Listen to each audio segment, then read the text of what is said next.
Hi. Hi there, Dave. I missed you. If you can just call me back. I know I saw you calling. I was trying to get to it, but it's too late. So you're probably already gone. You're probably already out walking.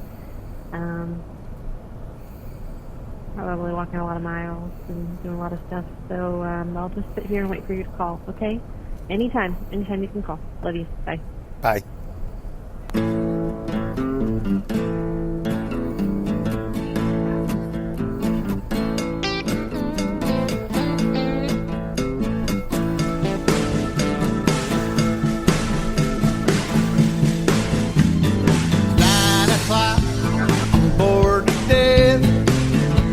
So much I can smell my own breath.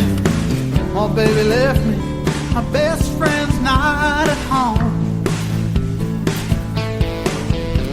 Can't get that woman off my mind. I've never been the broody kind, but there's still one thing makes me come alive. Yeah,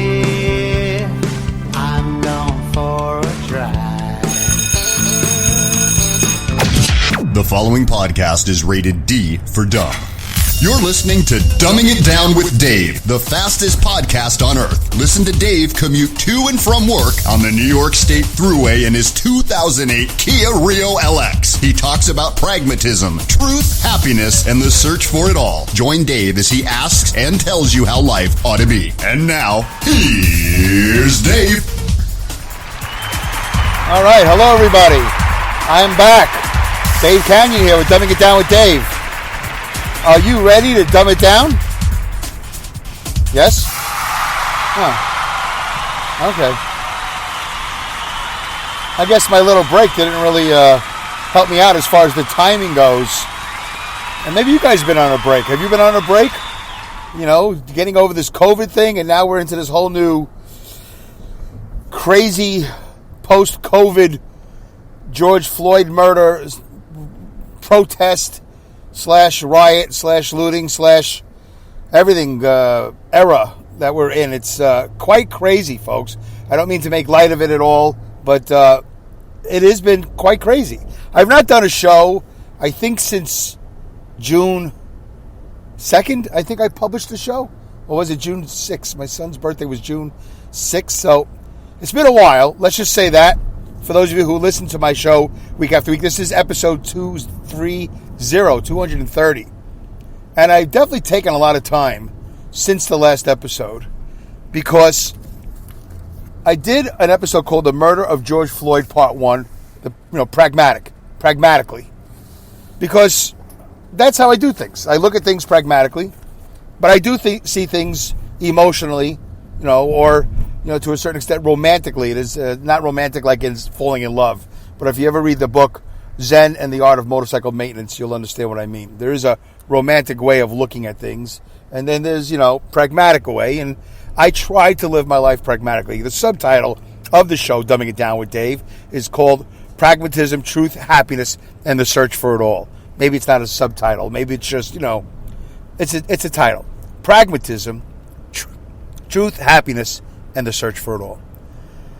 So I did that first episode, and I talked about the crowds. I talked about the amount of money and time and energy that was put into all those protests before the rioting. I can't remember if that episode was done post-looting or post-rioting. I think it might have been. I can't remember. But not to go over it one more time for another half hour, because we're going to move on to a more emotional and a little bit less pragmatic discussion. Maybe it'll still be pragmatic.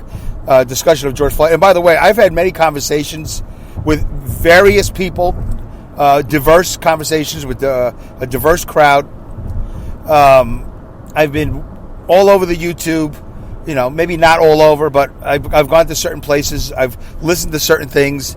It's interesting that no matter what happens in the United States of America, and I'm sure the rest of the world, but I can only speak to the United States of America, that there's always this divide, right? There's always a divide There's always a one side of the tracks. There's always the other side of the tracks. I'm going to use tracks because we're always familiar with, I could say over the line. There's the left side of the line. There's the right side of the line. I don't want to make it political. So it's one side of the line. It's the other. It's the north. It's the south. It's the east, the west. Of course, in this issue, there's the black. There's the white. But there's a third. There's a third and there's a fourth side of an issue. There's people who are just very pragmatic, and there's people that go to the extreme. So there's a lot of sides. There's a lot of sides to every issue, and this side is no different from any other.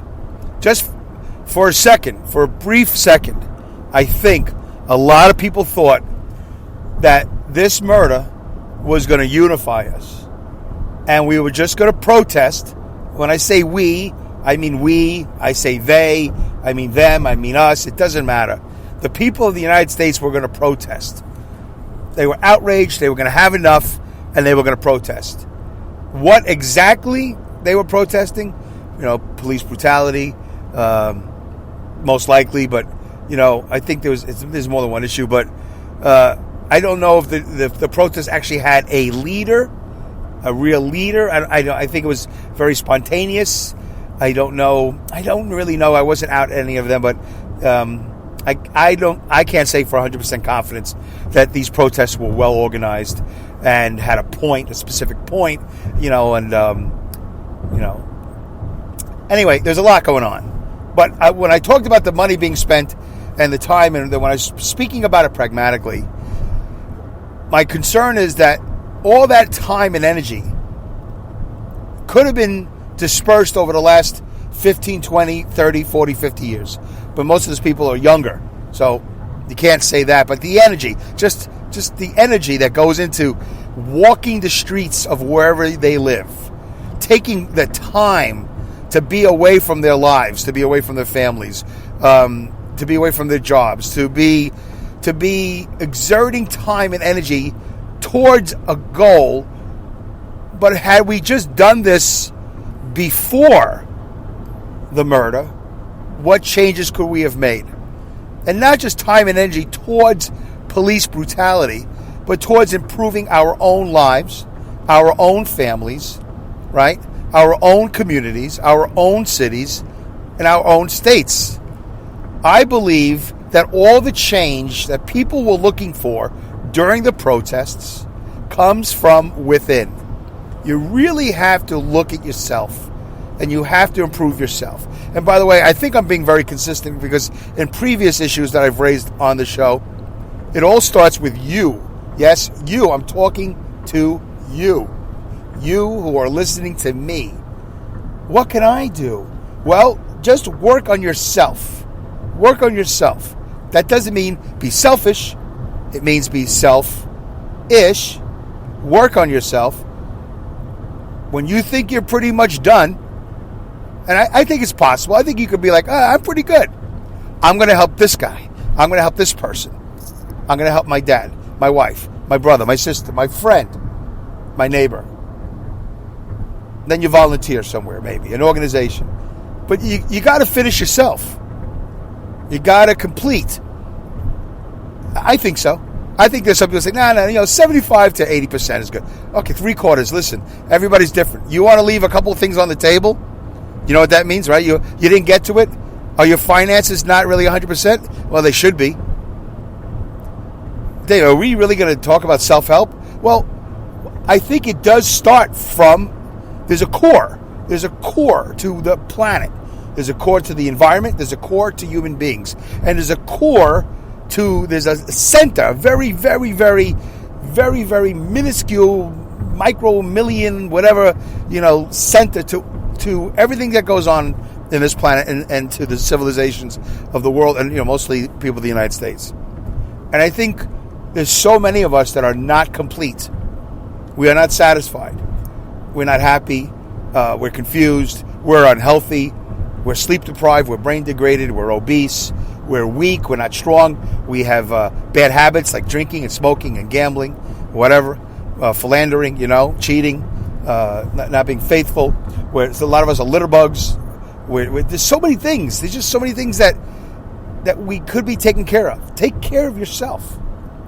after you take care of yourself and you get to a certain number, then you could take care of your nearest loved one. For me, I take care of my wife. I am dedicated to taking care of my wife. And I am also dedicated to taking care of my son. When my mom had the stroke, I took care of her and my father. And that's really it. That's my group. But every ounce of energy I put into everything, all of them, I'm not putting into me. And I'm not done. I'm not finished. I have things to do. I am obese. I am sleep deprived. I am brain degraded. I'm not financially as well off as I'd like to be. I'm not really set. I don't really have my systems in place. I should have been working on that. I'm 56. I should have been working at since I got my first full-time job getting out of the Navy. Should have sat down with a financial advisor. So, but Dave, you're doing DIY. You're talking about yourself. I'm like, yeah, just imagine if everybody in the world got out of high school, got out of college, sat down with a financial advisor, or learned finances on their own and took care of themselves, like set it up. Yeah, but Dave, we're all young and dumb. Okay, I'll give you that. We're all young and dumb. But you can have a basic program in there, a basic something in there. And then, a lot of us have already been drinking by the time we get out of college. Some of us, for some reason, smoke, right? So you're deteriorating right away. Anyway, it goes on and on. But I think that if more people were feeling more complete, they would be less apt to misbehave. I mean, look, I'm also talking about getting an education. I'm also talking about culture, to exposing yourselves to other cultures, learning, and seeing a bigger picture. That's all part of it. Anyway, I might have went off track a little bit because I do feel strongly about that. But everything was going fine. I thought for a brief second we were good, and then the next thing you know, I see that we're looting. And I'm worried about that one moment, that first moment in Minneapolis, because I think that's where it started. That somehow something started, whether it was a brick, whatever it was, and why weren't why weren't law enforcement officials able to take care of that when it was really small, when it was just that one mall, that one target? What happened? There was no plan in place, I guess. I don't know anything about Minneapolis. It looks like a city to me. I went and looked it up on the internet. Well, looks like a city. Looks like a pretty full-blown city. So then it got out of control, because I think what happens is the youngins, because they were young, when they see that they're looting in one city, and then the weather is nice, right? These are all, very rarely are there looting situations, as far as I can remember, in the United States during any inclement weather. Heavy rain, heavy snow, extreme temperatures one way or the other. Probably cold more than hot. I don't know if the heat would stop anybody. That's probably an incentive to go get an air conditioner. But I don't recall seeing footage of snowstorms and people out there looting. So we just had like the perfect storm. We had a murder. We had protesting. We had law enforcement kind of thinned out maybe. And then all of a sudden, somebody thinks it's a good idea. Somebody was the origin of it. Somebody thought it was a good idea to probably go to that Target or wherever it was. I don't know where looting ground zero was, but somebody had that idea. And for some reason, law enforcement, and also, by the way, local people enforcement. Where were the local people? Hey, what are you doing? What's that all about? Hey, man, they killed George Floyd. I'm going to break in. I'm going to do this. What does that have to do with anything?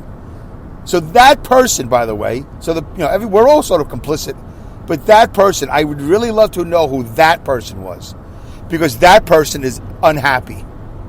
That person is incomplete. That person has very little hope for the future. I'm not saying no hope, very little hope. That person feels, he or she, most likely a he, which, by the way, is something I think is part pragmatic and part emotional, that it is the men of the United States, it's the men of the world, but the men of the United States need the most help.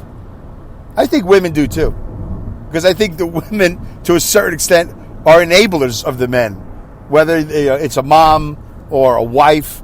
Like, there's fear on part of some of the women, and also there's a sort of helplessness. Like, what am I going to do with this guy? I love him. I can't change him, because we always say that, hey, you can't marry a guy and change him. And I think over the course of time, men have proven to be some of the most, ineffective and tyrannical, murderous, moronic leaders of the world.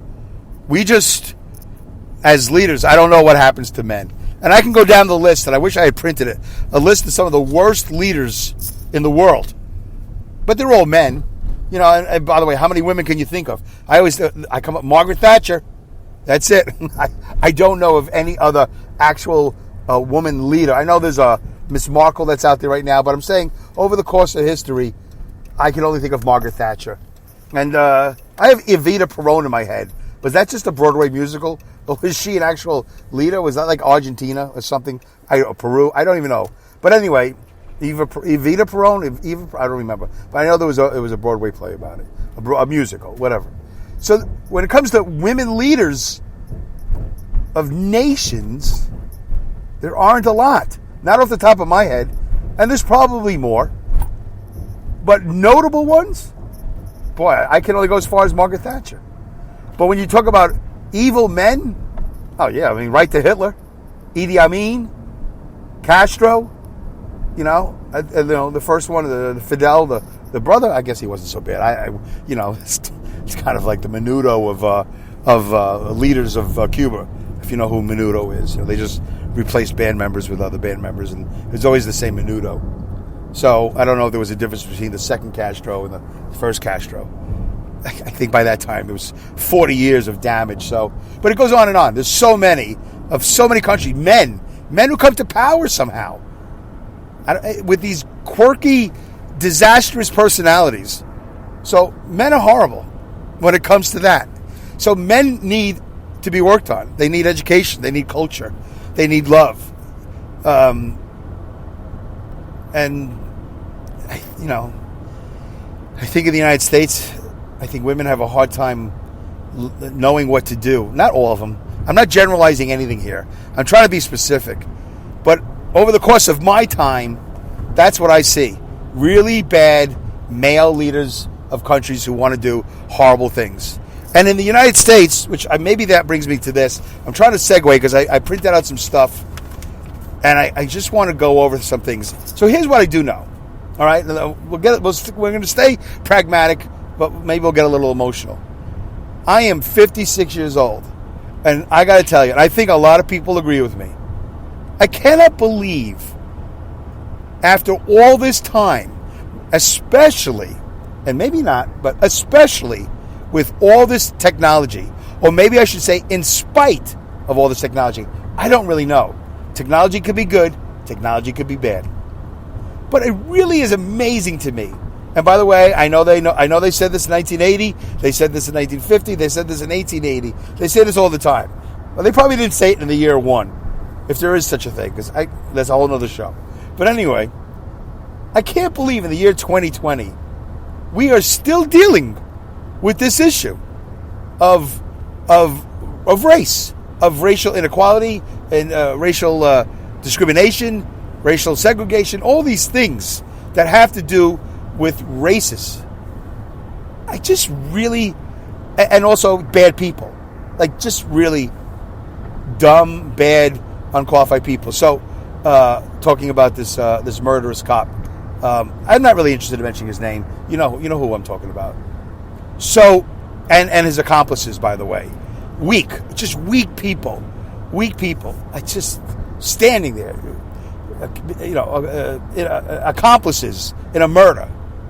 It's ridiculous. I really have a hard time believing that we're still at this point that we don't know how to conduct ourselves. And I'm not saying George Floyd is 100% innocent in all this, but you put you put your knee on a guy's neck, well, you're pretty much guilty.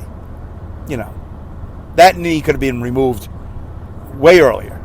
4 cops, 1 guy, who as far as I know was not exactly on, crystal meth or anything that would make him so ridiculously strong and wild, because if you see the footage before all that, they're moving him around. They walked him across the street. Anyway, The video is on YouTube. I think it's still available. I watched the NBC version of it. Somebody put together a whole thing. So, let me tell you what I do know. I live out in upstate New York right now. I originally was born in Brooklyn, New York, in an area called Crown Heights. Crown Heights. And one of the towns that Crown Heights bordered was Brownsville, Brooklyn, which, upon further research, it's not called Brownsville because it is predominantly a brown-black population. It was in fact, I think, purchased or something. It was set up by somebody whose last name was Brown. So it was called, I think at one time was called, no, I don't want to say it. It was called Brownsville, but there was other names and it got changed. And by the way, Brooklyn, of course, as you can imagine, back in the day, turn of the century, 1900, a lot of farms, a lot of farming going on. But, we got industrialized and all this other good stuff. So let me just throw this out here. And believe me, I'm trying to be very careful here because I don't want anybody to misunderstand what I'm saying. But I believe that everything starts with you. You, the individual. Black, white, Chinese, it doesn't matter. Puerto Rican, I don't care. Wherever you are in the world, whatever country, it does start with you. And you really got to clean yourself up. I'm not saying that you're dirty, but you got to take care of yourself. Which most of us are doing, by the way. I believe 99% of us are, in fact, really working hard on ourselves. I do. And I think 99% of us are really not that involved with what's going on with this situation. I think the media would like to portray. Again, I'm going to hold them culpable too in all of this. Fanning the flames of what's going on. Because, of course, it sells soap. That doesn't mean none of them are honest journalists. It doesn't mean either Fox or MSNBC or CNBC or any of these networks are not trying to be honest. But one way or another, I feel like they're fanning the flames. And then at the same breath, here's something that I'm saying. How do you do that job? How do you do it and not fan the flames? How do you not show video? How do you not interview people? I don't know how you do it. Is there a bias? Well, maybe, probably, I'm still finding that hard to believe. I don't know why you would want to do that. Why would you want to have a bias in your reporting? I find that amazing. And I've said it before and I'll say it again. When I first heard, because I'm a truck driver, so I listen to a lot of radio. When I first heard them say, Fox News, the top of the hour, Fox News, we report, you decide. And then there was another one where they say Fox News, fair and balanced. And I remember driving my truck going, what? You report, I decide. What am I don't know. I have homework? I really was, I was in shock. I was like, what does that mean? What's that? Like the worst advertising campaign I've ever heard. And then when I heard, Fox News, fair and balanced, I went, yeah, whatever, sure. I don't know. But I didn't really Fox News was this and ABC News was that. And, I've always grown up with these top of the hour news things. And, whether I was in my father's car or wherever I was, never thought that I was being reported to with bias. It just never occurred to me. It seems like it's a lot clearer now, but I think it just got worse. I don't think it really was the thing back in the day when I first got my license in 1983, 17 years old, something like that. No, that was 20 years old. So whatever.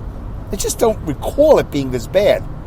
Anyway, time is going on, and I don't know if I'm getting to it, but let me try to get to it. So I grew up in Brownsville. I was born in Crown Heights. Very large Jewish population, Hasidic Jews, all different forms of Jewishness, but a large black population too. And I went to school at a place called Crown Heights Yeshiva. The building is still there, but it's not called that. It's still a Jewish school, but it's not called that. But I remember the bus ride. I remember the bus ride through my town of Brownsville. By the way, I was always the first one on the bus, last one off the bus. We were so far away from the school. But my parents sent me there because, they didn't want me to go to a local school because there was fear that there was crime and violence. And there was. As a matter of fact, if you look up on Wikipedia, if you look up Brownsville, Brooklyn, you'll read some startling information. It's very documentary worthy, and I would love to do a documentary on it because I think it really exposes the truth of what's happened to this country.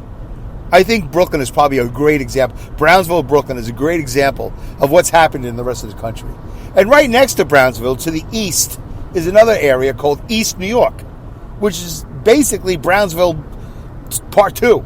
They border each other. They share a line. So if you put them together, and I think people did, in their minds, they called it Brownsville, East New York. Same thing. East side, west side. But the stories were similar. There was no east-west battle. They were basically one big failing community. And it was failing for various reasons. Corruption, and just, racism. Because the people in power really didn't do their jobs. And let me just read a couple of things out to you. A lot of these, I got 5 minutes left here. This is probably not what I should be doing. But let me just put this out there. Robert F. Wagner, Jr., mayor of New York, for 12 years. And looks like he went in January 1954, January 1st, 1954. 12 years, Robert Wagner, white guy, mayor, Democrat. John Lindsay went in after him, 1966. He was mayor for 8 years. All right? I think he started off as a Democrat, and then he flipped over to Republican in the middle of his term. That's a really odd thing to do. I don't know the story on that. Abraham Beam, Democrat, took over, and he was mayor for 4 years, from 1974 to 1978. White guy. All these guys are white guys. Ed Koch, the famous Ed Koch of New York City. How am I doing? That was Ed Koch. He was mayor for 12 years, from 1978 till 1990. 12 years. 12 years. And he left office, and Mayor Dinkins took over for 4 years. The only black guy in the whole group, Democrat. After 4 years of Dinkins, and by the way, I think that's about the time my wife and I moved out of the city, because the city got really out of control. It's a whole other show. It's a whole other story of shootings, random shootings, violence, and I think that's when Al Sharpton came to prominence, and the city was just out of control. And I was living in Queens at the time. After Dinkins, for 4 years, there was Giuliani for 8 years. Rudy Giuliani. Republican, by the way. And then after him, Bloomberg. I think Bloomberg was in for, let me see, for how many years? 12 years. Republican. And but he was kind of a Democrat, too. He was an interesting person. And then Bill de Blasio, I can't believe it. He's actually been mayor for 6 years now, Democrat. And some of these guys were actually former borough presidents of Brooklyn, or borough presidents of other boroughs. All right, anyway, I got about 2 minutes left as I drive off the road here. So I'm not doing this as much justice as I can. I might have to do a part 3. Maybe I'll do it tomorrow on the way home. But my point being is, how do you have mayors of New York, I would think reasonably intelligent people, since 1954. 1954 till 2020. That is 66 years. 66 years. And Brownsville and East New York are almost no better now than they were. I was born in 63. And I have a conscious memory of Brooklyn, Brownsville, East New York, Flatbush, Williamsburg. I should do a whole thing on Williamsburg. These really run-down, crime-ridden neighborhoods, ranking the highest in crime and the lowest in education. Really a large disparity. You can't have a successful area when you have you're number one in crime and you're the last in education. Anyway, I have the whole list of Brooklyn borough presidents, but I'm not going to get to it now. I don't even know how important it is. But there are some statistics that I copy and paste that I wanted to read to you about Brownsville and East New York. So here's what I'm going to say real quickly emotionally. Everybody's complicit in all this. The leaders and the people that live there. We've had 66 years. What have we been doing all this time? Maybe we'll talk about it in the next episode. I try to dumb it down for you. Thanks. Bye.